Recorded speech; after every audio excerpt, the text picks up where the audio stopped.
Hello and welcome to another episode of the Hollywood Knitter podcast. My name is Allison and I am your host. I'm recording on Sunday, December 16th, 17th from my home in Los Angeles, California. And it is a beautiful sunny day outside. We have not really started to have our winter. As you may know, there's been horrible fires in the area, and I'll actually talk about a little bit later. I was impacted slightly by one of the fires, but overall I'm safe, very far away from the major fire, the Thomas fire, though I've had some coworkers and stuff that have been very impacted. So we are very much having an abnormal kind of season, late heat, low humidities, still in the mid 70s and sunny, and just waiting for our first major rain. It is well overdue. So with that though, I had to squeeze this in today because I have so many FOs to talk about, and some of them need to go into a box tomorrow to be mailed out for Christmas presents. So I wanted to take the time today so that I could pack them up and send them off without any remorse for not having shown them on the podcast. Do you guys have that? Like, I have everything in a big pile until I talk about it on the podcast, and then I can disperse it to where it goes. So let's launch into it. I think I have 8, 9 FOs. Some of them are small, but let's talk about, I'm going to keep looking at my thing. I want to talk about the oldest, I think, to the newest. So I finally finished my Crackerjack Socks. And these are a present for my boyfriend. And these are based on the Dodgers baseball season, with the bright blue being home wins, the white being away wins, dark gray being away losses, and light gray being home losses. So you can see this was the first half of the season, and I know this just because of the way the season went. Very kind of back and forth, and then had a great winning streak, and then had an awesome losing streak, and then still made it. And what I decided to do for postseason is I basically did the first half. I did the first 2 playoffs. I did a line of pearl, and then I just did them in ribbing for the top. So I did the home wins, home losses that way, and then this was the second half of the season, and then this was the World Series. So I think they came out really well. For the toes and heels, I just contrasted the grays. They don't mean anything. I just thought that was the easiest way to do it. And then I slip stitched when I changed the colors. See if you can kind of see that line. And I thought that helped the jog, disguise the jog so you didn't see it as much, because it's kind of like an intentional kind of design feature. And then I kind of crossed everything as I went, so I didn't have the ends to weave in. I sort of just locked it in, and kind of, there you go, kind of double C, and then they're going to cut, and I'll cut them a little more as he wears them and it frays a little more. So I'm excited. These are going to get wrapped up and put under the tree, even though he's seen them and knows about them. But just because he's seen them, working on them, and he knows he's getting them, doesn't mean, it's not like he asked for them. I mean, he wears his socks and stuff, but he, he waits. So these might actually be displayed on my sock blockers for a while before I actually give them to him. I haven't decided yet. Then I'm going to show my other pair of socks that I have done. So those are the Crackerjack socks, and I sort of made up the striping pattern as I go. And I mean, it's called the Crackerjack because there's other people who do it for other sports teams, but I didn't really follow the pattern per se. Besides, I did every win-loss was 2 rows. So that ended up making a pretty good sock.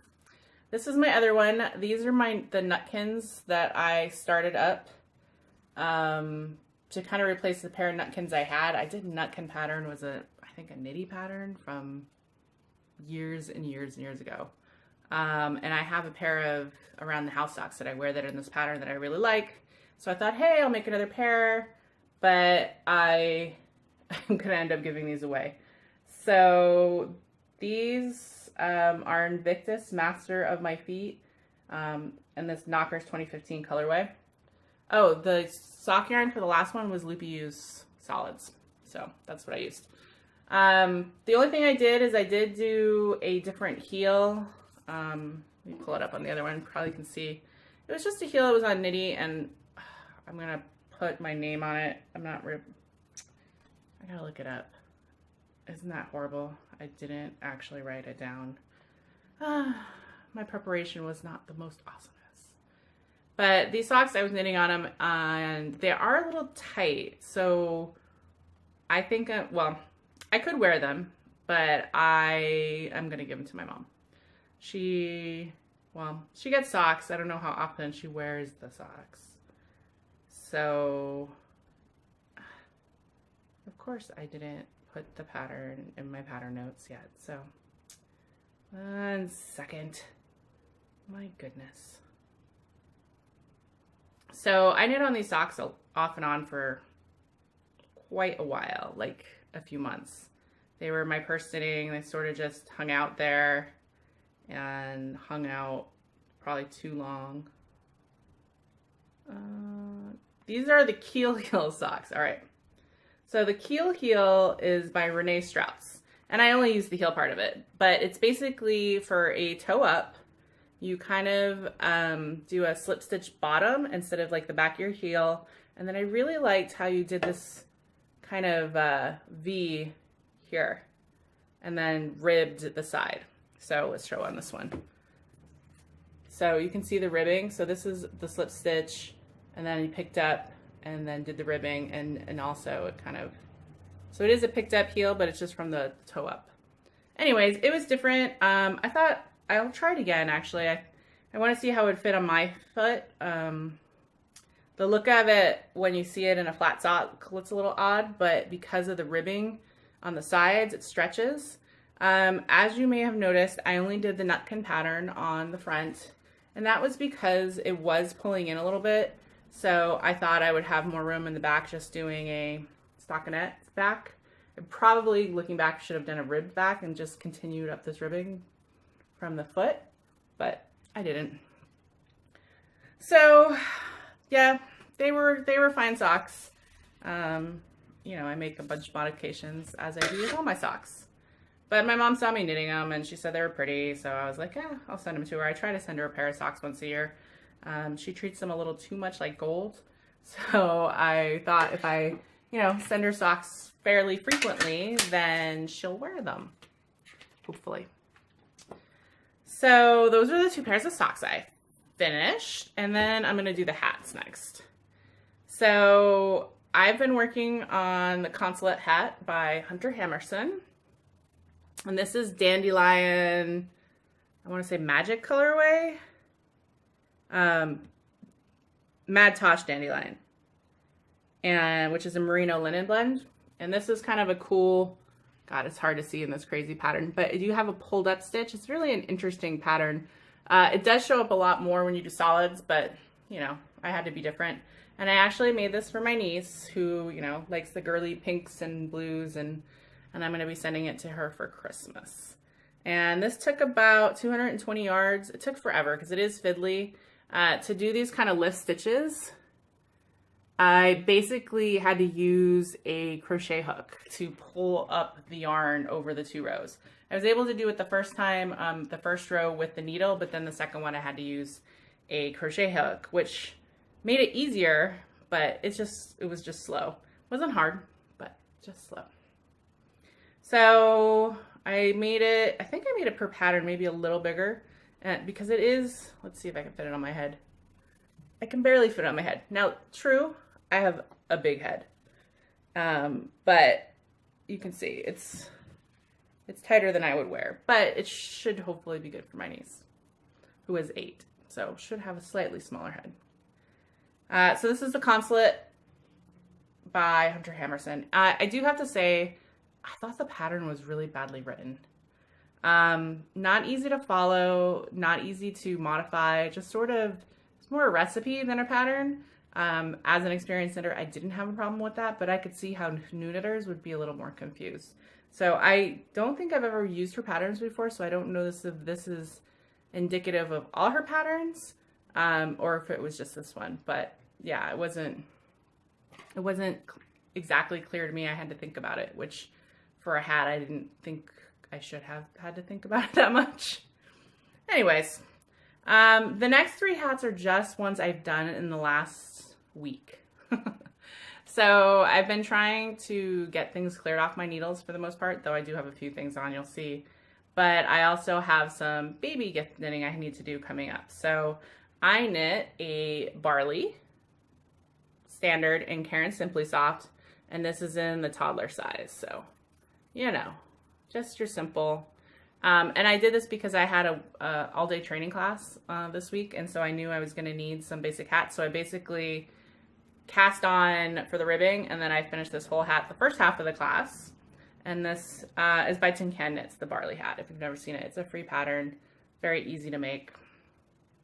Karen Simply Soft is one of my preferred baby knits because it's obviously soft, but very easy and very washable. The other hat I did is the Little Scallops hat by Maria Harlander. And I did this hat. So it actually calls for one color here. So they show a 2-color hat. So, but I didn't have quite enough of this, which I can't even remember what it is. As I said, these are scraps. I know the gray and the purple are Blue Moon Fiber Arts Woo Boo scraps. So I cast on this, again, did the ribbing, and then cast on, I want to say this is, you know what? This is another Crafty Girl Gamut. I think the DK. That's some leftovers I had from there. And then I just did the purple. So it's just another kid hat. This is actually probably not going to be for my friend because she's having a boy, and this is definitely a girl hat, but it was very easy to do during class, and I finished it in a day or so. I think I finished most of it, over half of it in class, and then came home and did the decreases. So in 2-color solids, it looks really cool, though I like the kind of stripe effect there too. It's a little different. The last hat I did is the Golden Pear by Melissa Thompson, and this is just a free pattern I've had in there forever. And I just followed per pattern, and what ended up happening is it's like a preemie hat. This is Karen Simply Soft in the green, and the yellow, I think it's Pico Jacquardi leftovers that I had in my stash. Now, I think the hat is adorable, so I'll show you, I cast on alternating with the yellow, and then I'm going to do a green solid in bigger. So I had to size it up. So this is 64 stitches, and this is a worsted weight, and it just, obviously, I'm going to have to find a preemie to give this to or donate it. But I do like the shape. I like the I-cord that you then pull in and have the little tab at the top. I think that's adorable. And it's just a simple, you know, alternating kind of color work that looks really cool. And I like the colors, the green and the yellow. So that was a super quick knit. I think it actually took like a week, but of actual knitting, like 2 hours maybe. Last baby thing I'm going to show you, which I actually just finished right before I started, and this is the Elephant Snuggie by, it's a free pattern by someone, Dennis Van Den Brink. So I was looking for a Snuggie specifically to give to my friend. My college roommate is finally, after many years, is pregnant with her first child. So very exciting, and she's very excited. And here's my little guy I made. So this is just a Snuggie. I'm gonna sort of hold up. So I did a granny square, and the yarns are the blue and the green are Karen Simply Soft and like a lime and a blue, and then the white is like Lion Brand. I don't know. My brand wool, pound of wool that I've had forever. And I wanted to make it slightly less lacy, so the white that I alternated, you can see I made it more solid. So it's not a true granny stripe or granny square, but yeah. And then you just make the elephant head and the trunk and the ears and then 2 arms, and then you stitch them all together. And that's what I kind of did. And then it had eyes that kind of were closed, but since I hope she's going to give this to the baby, I just did yarn eyes. So came in through the back of the head, did 3 wraps, back out, knotted so that they shouldn't be pretty secure. And I think it's cute. It's ears are a little wonky because I think I did them slightly askewed, but I think that's cute. And then trying to figure out how I wanted to make sure it was steady enough on here. But I'm pleased with it. And I was talking to my other friend yesterday, and she was mentioning that she was picking something up, and she was like, oh yeah, and the theme for her nursery is elephants. I didn't even know that. I made a little elephant toy. So I was like, I was psychic and didn't even know it. But anyways, the pattern is really easy. The head and everything, it's all crocheted and very simple, very cute. And yeah, so I'll be sending, I think her shower's in January. She lives in Texas, so I'll be sending something afterwards. I haven't decided if I'm going to make anything else. I might make another hat or something and then get something off her registry. So that's the Elephant Snuggie by Dennis Van Der Breek. The last two things I have are both shawls that I've been working on for a while. The first one is the Krait On, which is what I crocheted to try to replace my Citron. And this is by Martha Simpson, though it's based on the Citron, which is the new pattern, but this is the crocheted version. And I did this by holding lace scraps together. And I love how it turned out. Not exactly a replacement, but it's light, airy, and I just love how the color gradation is. So basically I had a color gradient kit of leftover scraps, and I used pretty much the same gray all the way through to the bottom almost. I had like a big thing of this gray, and then I just was holding other color scraps so you can kind of see the gradient as I go through. And then I picked up a skein of the black for the end, so the last bit of the ruffle is black. And then I had enough to edge it at the top, just do a single crochet. And I love how it falls and drapes. It's just a good little shoulder one, and I like the colors, and yeah, I'm really pleased. Most of the yarn in here was Silk Whisper and Sheep Dreamery, which I'm not even sure she dyes anymore, but I had picked up a kit from her a few years ago at SSK, I want to say. And that's kind of, I knit something else that out of it, and then this was the remains. So this is the Krait On, so the crocheted Citron. And it ended up being, when I blocked it, because I blocked it rather aggressively to get length, the kind of the waves that I had before where there's multiple stitches kind of almost came out, though I do have them on the bottom, kind of this ruching effect, and I'm actually fine with that. So I basically blocked the ruching effect out on the top ones, but in the bottom ones it's there. So it's a little more ruffly. So yeah, pleased with it. It took me, gosh, I started knitting on this in June and I finished it at the end of November. And then it took me forever to block it, like most things do. So I think I blocked it last weekend. But I'm happy to have used up scraps, to have gotten stuff out, to have a project that I will keep most likely for myself. You never know, but I think I'm going to keep it. The other shawl I finished is the Kimba by Amba O'Brien, and I knit this in, these are my 716 and 3 Irish Girls Adorn Luxe that I received as door prizes or goodie bag from Stockinette Zombie Retreat this year. And here's how it is, and I'm going to show you, well, I'm going to hold it up weirdly. So this is the part I love. So the light blue, the white, and the darker blue is awesome. But then it had kind of almost a solid at the top, and it blends, but not as much as I'd like. And then I don't know what it is, but the shape of this is weird. So I think there's just too much fabric in the top. I think if I had done less stitches and then increased, I think it might have been a thicker yarn. I think it was the other one. And so didn't exactly play nice. Or as much as I would like it. And then, I don't know, kind of, yeah. Not sure I like it, but I'm happy to be done with it. I did modify to try to use almost all the things. So if you look in those kind of striping sections, there's only supposed to be 4 kind of stripes. And I doubled it to 8 and then just did the 4 of the lace and then there. And I was able to use almost all of those 3 colors, or actually almost all of them, up and make it a little longer. And then kind of how you block it off. It's kind of got, like, you know, it's kind of got a weird kind of end and point.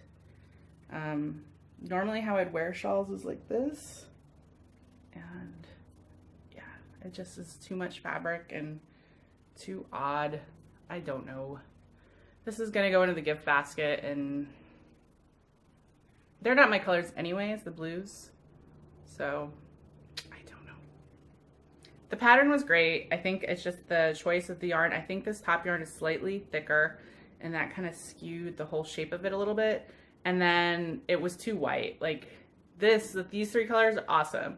I think I should have done a different color for the top, but by the time you're that far into it, it's almost too late. So this is my Kimba by Amba O'Brien. So you can kind of see the poosh there when I'm holding it. There's just too much fabric. And I don't know how to correct that after the fact if I can, because it's knit from the top down. But everything else, this other part, oh, I love this. This is beautiful. I should have just done a straight stole like that and just had a little scarf or something. So I don't know if I'm going to do any kind of surgery, potentially. I don't know. I could. Probably not, though. So maybe I'll find someone who likes it as is, or I don't know. I'll keep it in my gift box for a while, and then if it hasn't gone anywhere or I haven't felt like it, then I usually just put it on a table at one of the retreats, and hopefully somebody will find a new home, because it's beautiful. The yarns are beautiful. As I said, most of the colors, it's soft. I did a great job blocking it. The shape of it doesn't work for me. So that is all of my FOs. So I'm gonna go into whips. First one, I'm going to show you, just because it's on top here. I broke out my blanket again. This is my sock scrap linen stitch blanket. And since you last saw it, it hasn't grown that much. And this is what I'm doing, linen stitch, where I'm doing one row of a different color yarn every time. And since I broke it out about 2 weeks ago, or yeah, about that, you can see where my marker is. I've only done this much, which takes forever, because this is, I mean, I have it on a smaller needle so it's easier to push stitches, but it is pretty long, pretty far across. It does take a little while to do it, but I'm loving it. I had said that I have another blanket too, that I wanted to work on this in the wintertime when it's cooler. So I had wanted to break out because I didn't want to cast on a ton of new projects. So I have broke this out, and it's back next to my knitting kind of part of the couch. Now, the other projects I'm working on, because I have to have some on-the-go projects. So, this is the beginning of the new golden pear. Like I said, I was going to do the yellow and then the green in the middle.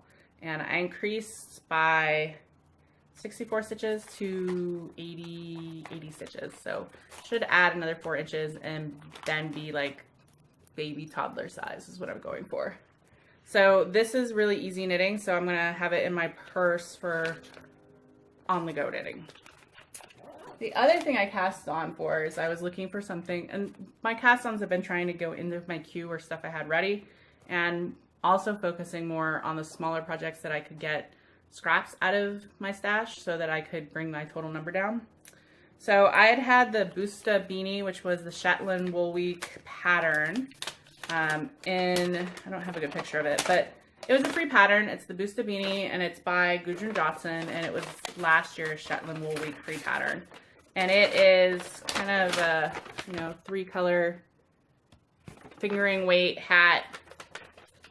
I have this folded weird. And I picked out 3 yarns that I had in my stash.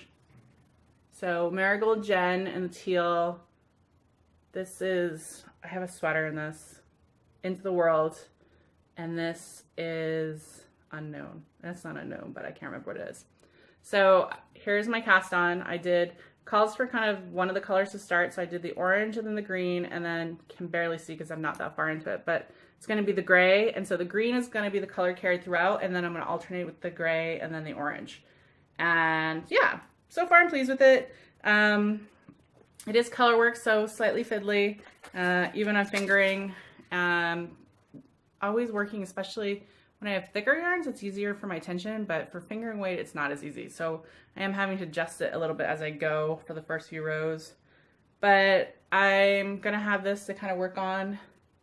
My goal is all of these projects that I have going to show you, well, with the exception of the blanket, but the hat definitely, the beanie hopefully, and then this last project, which I cast on spur of the moment. The idea to have clean needles for New Year's, but I was looking for something else to do, and I already had this yarn wound up for a while. And this was a gift to me from Martha Knit Crit. I think this was their pattern at her retreat at Virginia Beach 2 years ago. And it is the San Juan Bautista Shawl by Elizabeth Green Musselman, Dark Matter Knits. And she also gave me the yarn and this great kind of, I don't even know who the yarn is. I don't think there were tags. She told me, but I didn't write it down apparently. So it's kind of like an off kind of tan and then an orange. And it's really cool. I have not very much done, but it's going to be striping, and it's kind of like a ribby striped one. So this is all I have done. I've only done the one repeat, and I think I just need to do a few more times so I can get it down. But again, I was just looking for something else to do. I didn't want to go upstairs and wind in a yarn. All of my stuff in my queue is like big projects, and so I was like, I already had that up. It was sitting down here. I just cast it on. So my goals for knitting for the rest of the year, so we're 2 weeks to the end of the year, and I actually am planning on taking the week between Christmas and New Year's off of work and doing a lot of hanging out and knitting, is to finish those 3 projects, have them off the needles, if I can, by the new year, and then I'm going to figure out what I want to cast on from my queue and when. I'm going to do a plan for next year. I really want to work on the stuff from my queue. There's some stuff that have been hanging out, projects that I've had the yarn for a while. So I'm going to do kind of a schedule and figure out what I'm going to do. And I think what I'm going to do is probably that week I'm off, I'm going to do a year in review and kind of my upcoming plans for the following year, and kind of do a special podcast just for that.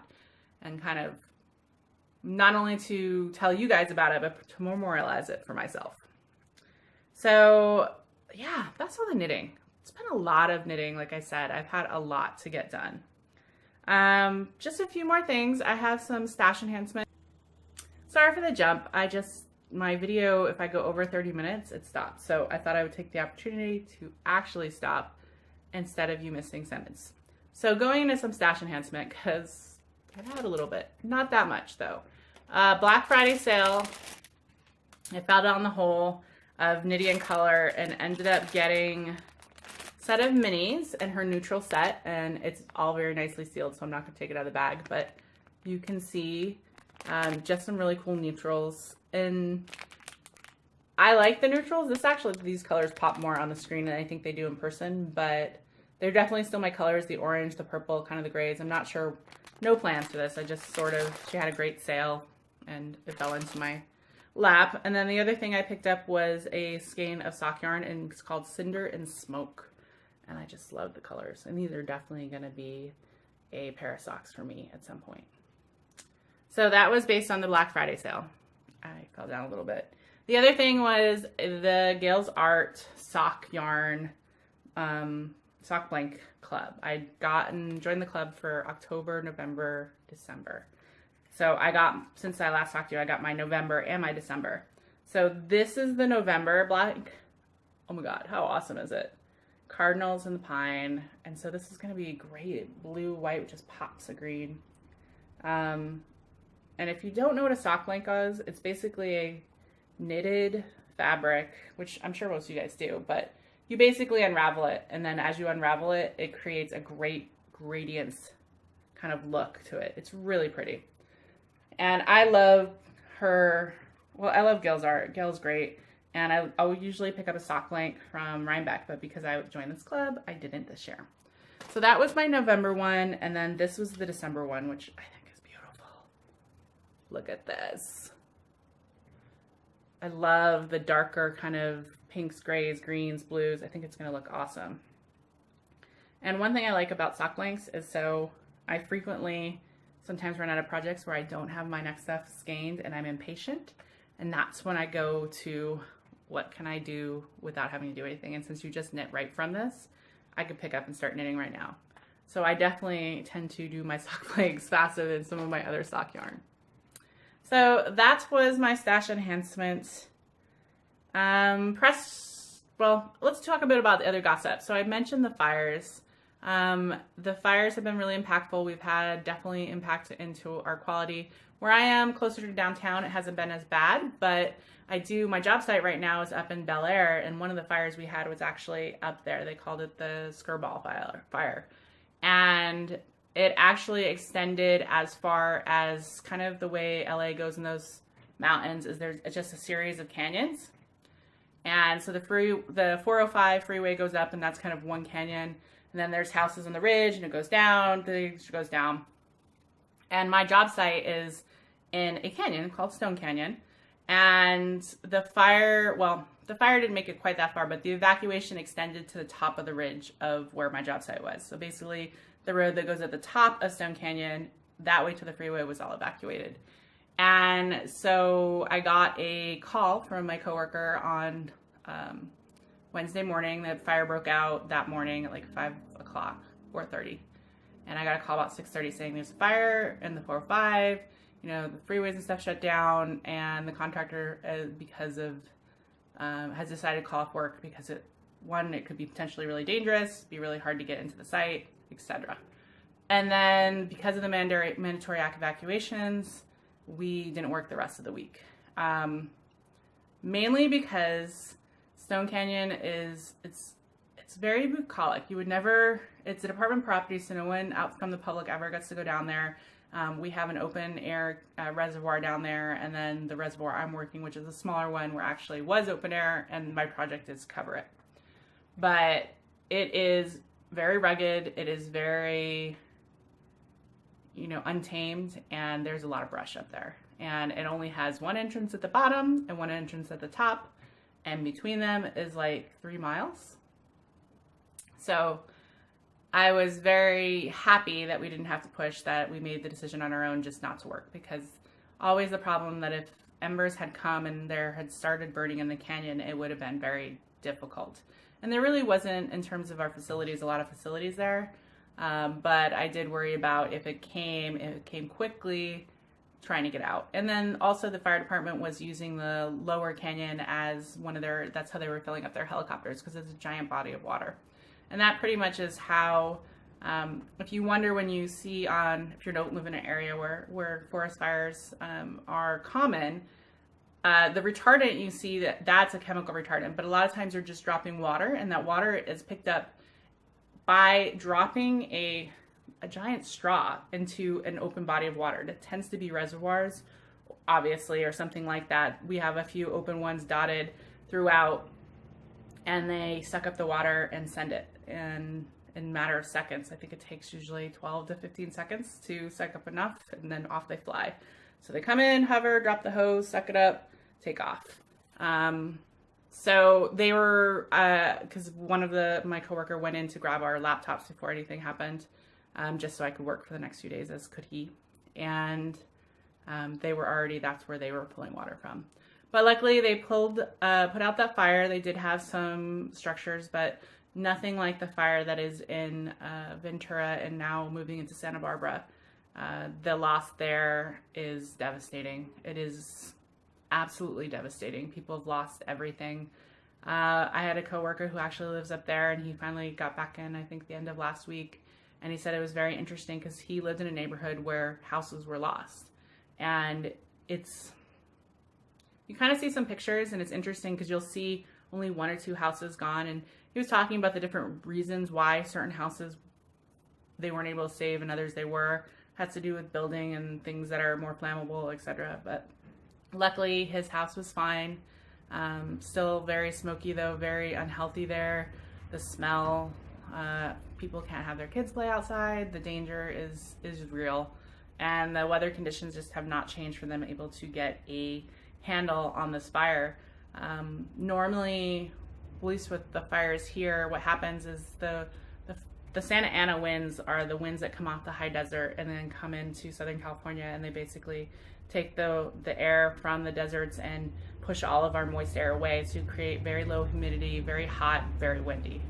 That's what usually starts, but Santa Anas don't tend to last more than a few days normally.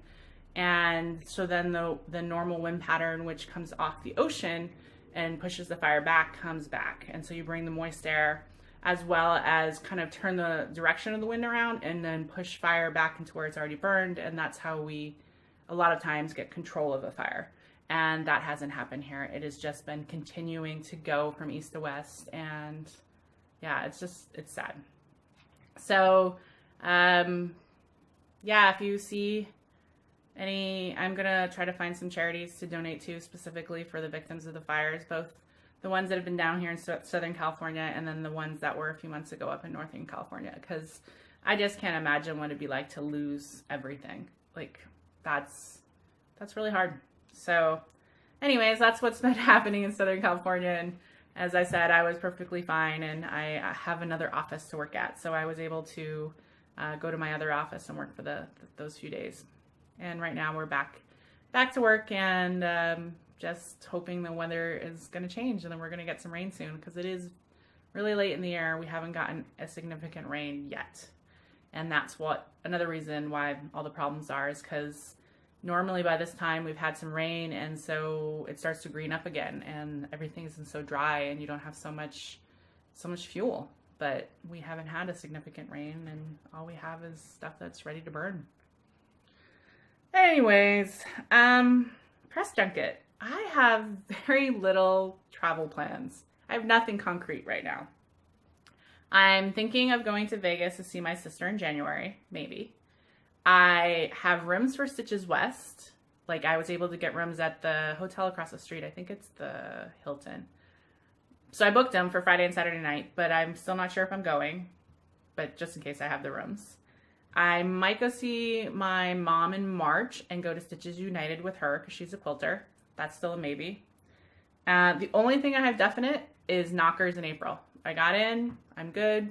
Definitely going to the Knockers for the Northern California Knitting Retreat. I have no big international plans. I'm just trying to be more homebody this year. And try to just do a little less travel this year. Not because of any particular reason, just to kind of sock some money away and revamp. And my travel companions that I usually like to go with, my family, they just got a new house that they're moving into the week after Christmas. And that would be my parents, my brother, my sister, their family, because they bought like a bigger house that they're all doing. So they're all busy doing painting and all this other stuff. So I'm actually sending very few gifts this year, just because I know they're boxing everything up and going to be taking it. So yeah, I know I will start having travel plans soon. I know I want to do some traveling next summer. I really think I want to focus on some local trips, but I need to figure out when and what I'm going to do. So that's kind of it, all I have today. I want to thank you for joining me. As I said, expect kind of a year in review and upcoming knitting plans after Christmas sometime, while I have time and I'm home and I can do all that planning. And then until then, though, I hope everyone has a happy holiday with whatever holiday you celebrate. Christmas, Kwanzaa, Hanukkah, what's the Seinfeld one? I forget. But that one. Whatever you celebrate, I hope that you are having a wonderful holidays with friends and family. But and if you're looking for me, you can find me as Allison1031 on Instagram and Ravelry, though I haven't Instagrammed lately. I keep thinking, this would be a good picture, and then I don't take it. Guess I'm living a little more in the moment lately. But that's a wrap from Hollywood, where fantasy meets fiber and dreams are knit. Bye, everybody.